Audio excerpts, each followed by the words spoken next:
तो जो कल तक किया था उससे आगे वाला ये लेक्चर है, ठीक है। इसी को आगे कंटिन्यू करेंगे। 9 पॉइंट है प्रिंसिपल ऑफ सीक्रेसी।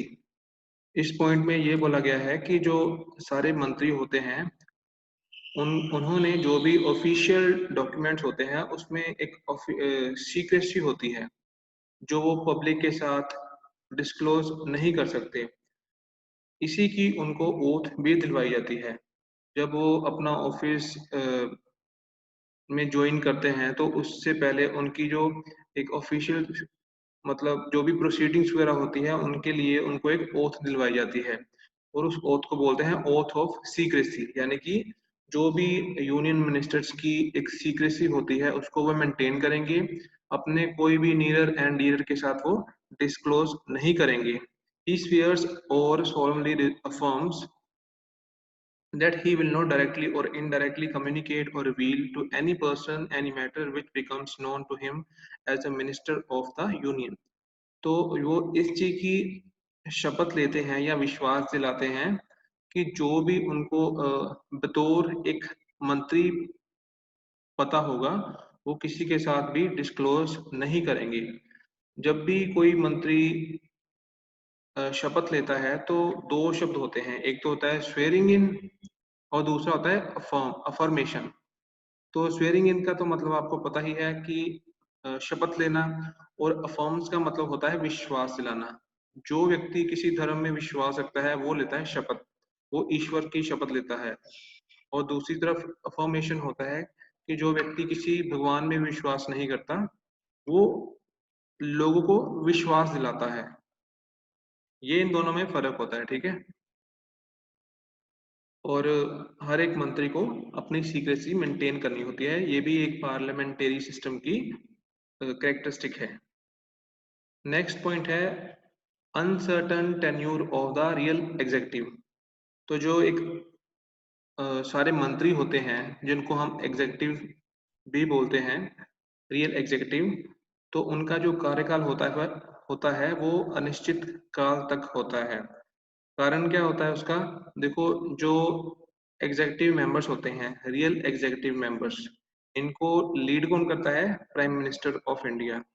तो इनका टेन्योर इनफेक्ट हो भी नहीं सकता, क्योंकि जब हम बात करते हैं रिस्पॉन्सिबल गवर्नमेंट की, तो रिस्पॉन्सिबल गवर्नमेंट का मतलब ये है कि जब तक उनको लोगों का विश्वास है, जब तक उनके पास लोगों की मेजोरिटी है, तब तक वो अपने ऑफिस में रह सकते हैं।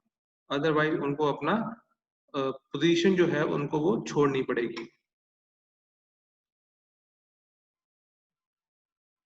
इनमें एक चीज होती है कि नो कॉन्फिडेंस मोशन आपको देखने को कई बार मिलता होगा कि जैसे रूलिंग पार्टी है, that means ruling party and it's alliance, इनके पास 50% से ज्यादा सीट्स है लोकसभा की। यानी कि टोटल सीट्स हैं 545, और 545 का 50% होता है 273। यानी कि जो रूलिंग पार्टी है उसके पास 273 से अबव सीट्स हैं, इसीलिए उन्होंने सरकार बनाई है। कई बार ऐसा होता है कि जो ओपोजिशन पार्टी होती है उनमें से कोई एमपी को ऐसे लगता है कि मतलब जैसे सरकार को चलते हुए 2 साल हो गए, 3 साल हो गए, टोटल 5 साल का टेन्योर होता है ना। तो ओपोजिशन के किसी भी मंत्री किसी भी एमपी को लगता है कि अभी सरकार के पास हो सकता है 2, 3 या 4 साल बाद मेजोरिटी ना हो, तो ऐसे में वो स्पीकर को रिक्वेस्ट कर सकते हैं कि रूलिंग पार्टी को आप बोलो कि वो अपनी मेजोरिटी को साबित करें। तो फिर उनको अपनी मेजोरिटी साबित करनी पड़ेगी। जिस दिन भी स्पीकर एक दिन डिसाइड करेंगे तो उसी दिन रूलिंग पार्टी को ये साबित करना पड़ेगा कि अभी भी उनके साथ 50% एमपीज हैं। तो अगर वो ये साबित करने में कामयाब होते हैं तो वो अपना 5 साल का कार्यकाल पूरा करेंगे। इन केस अगर वो ये साबित नहीं कर पाते कि अभी भी उनके पास 50% एमएलए एमपीज हैं, तो वो जो गवर्नमेंट है वो हो जाएगी डिसोल्व, यानी कि भंग हो जाएगी। तो ये इसका मतलब होता है कि जो रियल एग्जीक्यूटिव है उनका जो टेन्यूर होता है वो फिक्स या निश्चित नहीं होता। जब तक उनके पास मेजोरिटी है तभी तक वो अपनी पोजीशन पर रहते हैं। अब 11th पॉइंट क्या बोलता है, right to dissolve the Lok Sabha. तो head of the state is vested with the power to dissolve the representative chamber of legislature before the expiry of its fixed tenure।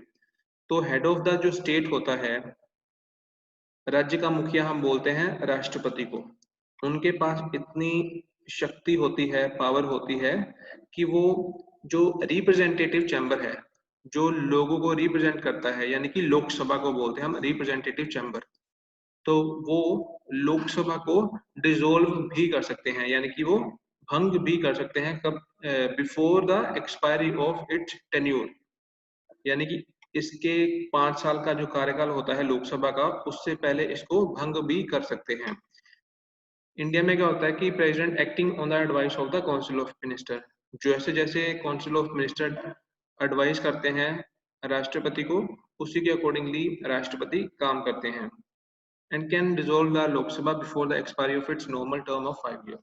Advice to dissolve the Lok Sabha is communicated to the President by the Prime Minister। तो अगर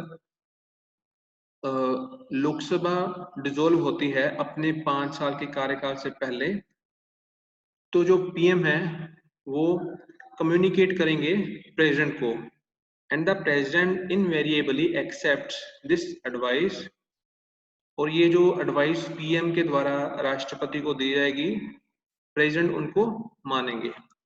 example यहाँ पे लिखी गई है 4 दिसंबर 1997 की, जब 11th Lok Sabha थी, तो उस वक्त जो काउंसिल ऑफ मिनिस्टर्स थे, जो काउंसिल ऑफ मिनिस्टर है उनके पास भी ये पावर होती है और पीएम के पास तो होती ही होती है। तो काउंसिल ऑफ मिनिस्टर ने प्रेसिडेंट को एडवाइस किया कि हम चाहते हैं कि जो लोकसभा है उसको डिसॉल्व कर दिया जाए, यानी कि उन्होंने सरकार को डिसॉल्व करने की बात की, तो सरकार को उन्होंने डिसॉल्व कर दिया, फिर दोबारा से फिर इलेक्शन देखने को मिलते हैं।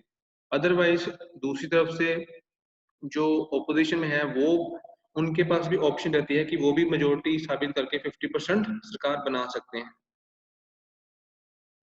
नेक्स्ट पॉइंट है legal recognition to the leaders of opposition. तो जो ओपोजिशन के लीडर होते हैं उनको भी लीगल कानूनी मान्यता दी जाती है लोकसभा में और राज्यसभा में। अगस्त 1977 में इंडिया की पार्लियामेंट में एक कानून पास हुआ था और उसका नाम था the salary and allowances of leader of opposition in parliament act. तो ये एक्ट क्या बोलता है कि लोकसभा और राज्यसभा, इन दोनों हाउसेस के जो अगर 1/10 ओपोजिशन पार्टी को सीट्स मिलती हैं, तो उनके पास एक पोजीशन उनको दी जाएगी जिसमें उनके एक एमपी को कैबिनेट रैंक का दर्जा दिया जाएगा। लोकसभा में जैसे टोटल 545 टोटल सीट्स होती हैं, तो उसमें 1/10 बनता है 55। तो अगर ओपोजिशन यानी कि जो चुनाव हार जाती है पार्टियां, उसमें किसी एक पार्टी को 1/10 सीट्स मिलती हैं जो बनती है 55।